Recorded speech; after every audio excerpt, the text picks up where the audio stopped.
Chapter 9. One God, one altar. Reform and resistance. When Josiah found the scroll, he didn't just hear a warning. He heard an opportunity. The scroll's voice aligned with his own goals: unity, purity, order. If the law said worship must happen only at the place God chose, then Josiah could define that place and use it to rebuild Judah from the top down. He chose Jerusalem, and he acted like no king had acted since David. The reform goes national. 2 Kings 23 records Josiah's next moves in detail. He cleared the temple of foreign idols, smashed rooftop altars in royal buildings, dismantled high places across Judah, and even in the ruins of the northern kingdom, burned bones on outlawed altars to desecrate them, removed sacred groves and Asherah poles, expelled mediums and household gods, celebrated a national Passover not seen since the days of the judges. This was not gentle reform, it was a purge. Josiah wasn't just attacking Baal or foreign cults. He targeted any worship outside Jerusalem, even if it honored Yahweh. Before his crackdown, people worshipped in many ways: under trees, on hills, at local altars, inside homes.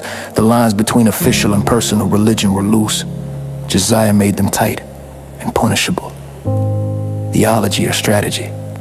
The Bible praises Josiah. He's described as the greatest king since David, maybe the greatest of all.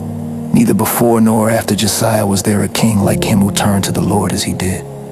But Josiah's reforms didn't just serve God, they served the throne. By banning all altars except the one in Jerusalem, Josiah centralized both political and religious power, disrupted local priesthoods and sacred traditions, positioned the monarchy as the sole manager of covenant law, turned worship into state-sanctioned ritual. This wasn't just about holiness, it was about hierarchy. A single altar meant a single center of sacrifice, tribute, and instruction. It created a religious monopoly, and it brought worship under administrative control. Josiah enforced religious unity, but he also erased spiritual independence. A kingdom of silence. The Bible tells us nothing about resistance. It records no protests, no uprisings, no public mourning for destroyed shrines or banished gods. But the ruins tell us something else. Archaeology from this period shows that rural religion continued quietly, sometimes underground. Household idols and fertility figurines still show up in homes. Yahweh, Asherah inscriptions continue after the reform. Local shrines show signs of use even after Josiah's crackdown. Blessings and prayers were still carved into doorposts, pots, and walls. People obeyed publicly and kept their older practices privately. In one village, a woman likely lit a lamp at dusk, whispering the same prayer her grandmother once said beside an Asherah pole, now smashed and buried by royal order. Her words were not written down, but the fragments she left behind still speak what was lost. Josiah's campaign didn't just shut down altars, it cut out a whole layer of religious life. Shrines that had stood for generations were pulled down.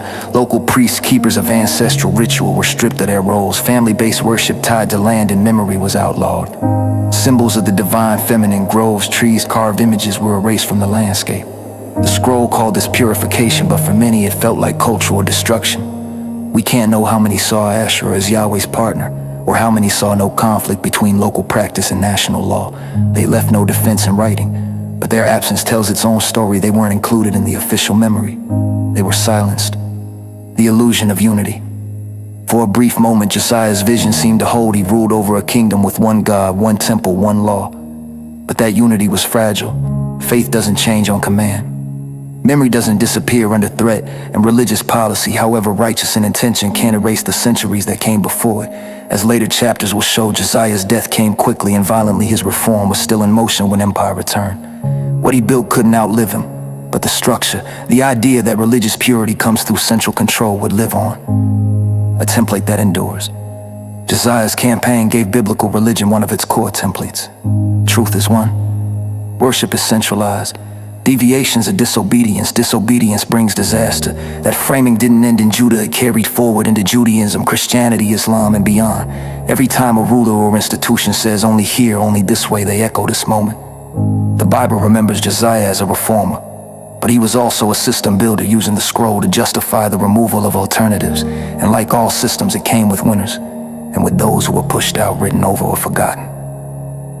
What the reform meant. The scroll said, worship where God chooses.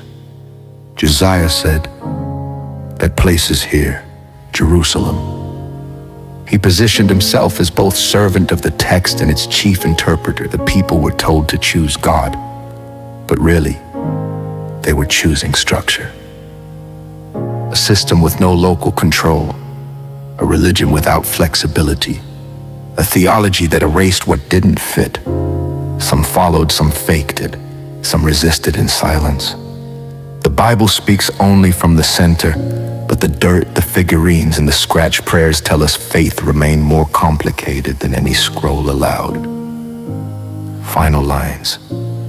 The official story says the nation returned to covenant. The artifacts say the story was never that simple.